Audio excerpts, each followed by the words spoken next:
Hello everyone, welcome to study time with new toppers strategy. आज हमारे साथ हैं सुरजीत कुमार यादव। इनकी जो आरओ और एआरओ में रैंक आई है वो है तीसरी, यानी कि इन्होंने तीसरी रैंक के साथ जो समीक्षा अधिकारी का पद है सचिवालय में वो प्राप्त किया है। और हम यहाँ पर इनकी जो स्ट्रेटजी रही है इस आरओ और एआरओ एग्ज़ाम के लिए और अगले जो 3 से 4 महीने हैं इसमें आपको क्या करना है और इनसे क्या सीखने की ज़रूरत है, इन्होंने क्या सलाह दी है, वो सारी चीज़ें इस वीडियो में डिस्कस करने वाले हैं। तो आरओ और एआरओ एग्ज़ाम के लिए जो सुरजीत कुमार यादव जी हैं, इन्होंने बहुत ही सीमित संसाधनों के साथ अपनी जो पढ़ाई है वो स्टार्ट की थी। ये देवरिया ज़िले से हैं और जहाँ पर इन्होंने अपनी जो तैयारी है वो घर से ही शुरू कर दी थी। पहले इन्होंने अपना जो 10th है, 12th है, ग्रेजुएशन है, ये कंप्लीट किया। उसके बाद इन्होंने आईटीआई किया और इसी की वजह से फिर इनकी टाटा मोटर्स में जॉब लगी और ये जॉब करने के लिए उत्तराखंड चले गए, लेकिन वहाँ पर जॉब संविदा में थी। तो 2 साल बाद इन्हें उस जॉब से निकाल दिया गया।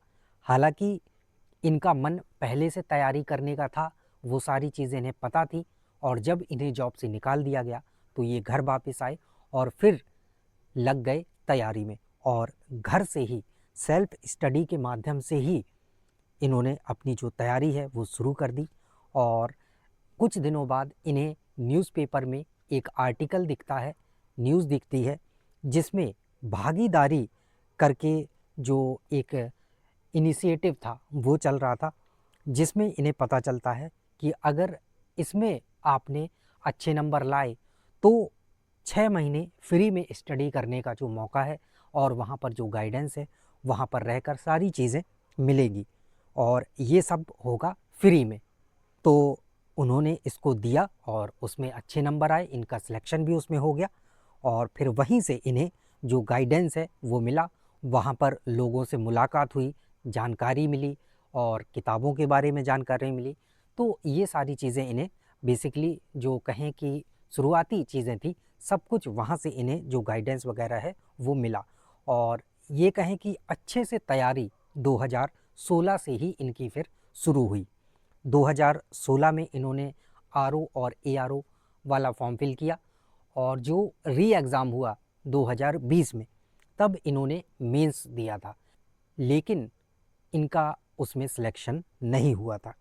ये तैयारी तो पीसीएस से स्टार्ट किए थे क्योंकि इन्हें आरओ वगैरह के बारे में ऐसी कोई जानकारी नहीं थी, लेकिन जब आरओ का फॉर्म आया तो फिर इन्होंने वो सारी चीज़ें भी पढ़ना स्टार्ट की जो आरओ एग्ज़ाम के लिए ज़रूरी थी। इनकी तैयारी में इनकी माताजी का सबसे ज़्यादा जो योगदान है वो रहा। वो आशा वर्कर थी, फिर भी उन्होंने अपने बच्चे को पढ़ाने के लिए उनकी तैयारी में पूरा सपोर्ट किया और भी फैमिली का, दोस्तों का, सभी का जो सपोर्ट है वो इन्हें लगातार मिलता रहा। इन्होंने बिहार पीसीएस का मेंस भी दिया, यूपी पीसीएस का भी मेंस दिया था, जिसकी वजह से इन्हें आरओ के मेंस में फ़ायदा हुआ और 2021 वाले में फिर इन्होंने टॉप किया, जैसा कि आप देख ही रहे हैं। जीएस के लिए इन्होंने जो अपनी स्ट्रेटजी बताई कि इन्होंने यूनिक पब्लिकेशन की जो बुक्स आती हैं, पहले सिर्फ एक आती थी मोटी सी, उसके बाद फिर अलग अलग पार्ट्स में आने लगी। तो यूनिक पब्लिकेशन की जो बुक्स हैं जीएस की, उससे इन्होंने अपनी तैयारी की शुरुआत की। घटना चक्र जो आती हैं उससे इन्होंने पढ़ा और इसके साथ साथ कुछ बुक्स दृष्टि की थी तो उनसे इन्होंने अपनी जो तैयारी है वो की। तो केवल यही इनके पास जीएस के जो संसाधन थे वो थे और इन्हीं को इन्होंने बार बार लगातार 20 से 25 बार, 30 बार बार सिर्फ और सिर्फ इन्हीं को पढ़ा। इन्होंने बताया कि इन किताबों को इन्होंने 50 बार पढ़ डाला और जब ये एग्ज़ाम में जाते थे तो इन्हें ये लगता था कि ये क्वेश्चन तो इस बुक में इस पेज पर है और सेम एज इट इज़ दे दिया गया है। तो ये होती हैं चीज़ें बार बार करने से। इन्होंने बताया कि बहुत सारी बुक्स के पीछे, कंटेंट के पीछे ये नहीं गए, जो इनके पास था उसी को इन्होंने बार बार पढ़ा। टॉपर्स के द्वारा भी पहले बताया गया और इन्होंने भी ये चीज़ यहाँ पर करके दिखाई है। हिंदी के लिए इन्होंने बताया कि इनके पास हरदेव बाहरी की बुक थी, इसके साथ साथ घटना चक्र की जो बुक आती है RO ARO के लिए, तो उससे इन्होंने जो पढ़ाई है वो अपनी हिंदी की।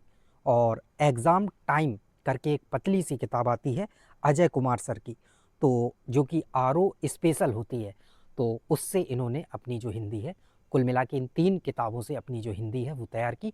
और बताते हैं कि इससे इनके 52 से 55 क्वेश्चन के समथिंग सही हो जाते थे। तो RO और ARO के लिए इनका जो GS और हिंदी का कंटेंट था या स्ट्रेटजी थी, वो सिर्फ और सिर्फ इतनी ही थी। अब देखिए कि इतना सा कंटेंट होने के बावजूद इन्होंने उसी को बार बार पढ़ के RO में तीसरी रैंक पा ली। तो अब आप समझ सकते हैं कि क्या चीज़ें कैसे करनी है। मेंस के लिए इन्होंने बताया कि ज़्यादातर जो इन्होंने मेंस की चीज़ें की वो यूट्यूब में देखकर ही सीखी हैं। कोई भी इन्होंने कोचिंग वगैरह ज्वाइन नहीं की थी, सिर्फ़ और सिर्फ यूट्यूब से जो इन्होंने मेंस के लिए तैयारी है वो की, जिसमें पत्र लेखन, निबंध, प्रशासनिक शब्दावली, ये सारी चीज़ें इन्होंने यूट्यूब से ही तैयार की। और आप भी किसी एक को ही फॉलो करें जिससे आपको लगे कि ये सारी चीज़ें सही बता रहे हैं, सही तरीके से बता रहे हैं, क्योंकि 10 जगह देखेंगे तो 10 तरीके की चीज़ें आपके सामने आएंगी और फिर आप कंफ्यूज होंगे। तो किसी एक को ही फॉलो करें और फिर उसी से अपनी जो तैयारी है वो शुरू कर दें। इन्होंने एक एग्जाम्पल के माध्यम से बताया कि प्रशासनिक शब्दावली 2016 में इनकी सिर्फ और सिर्फ 3 सही थी, लेकिन वहीं 2021 वाले में 9 सही हुई। तो बार बार एक ही चीज़ को पढ़ते हुए इन्होंने ये सारी चीज़ें की हैं और ये सब चीज़ है प्रैक्टिस का कमाल। तो ज़्यादा से ज़्यादा आपको जो प्रैक्टिस है वो करनी है।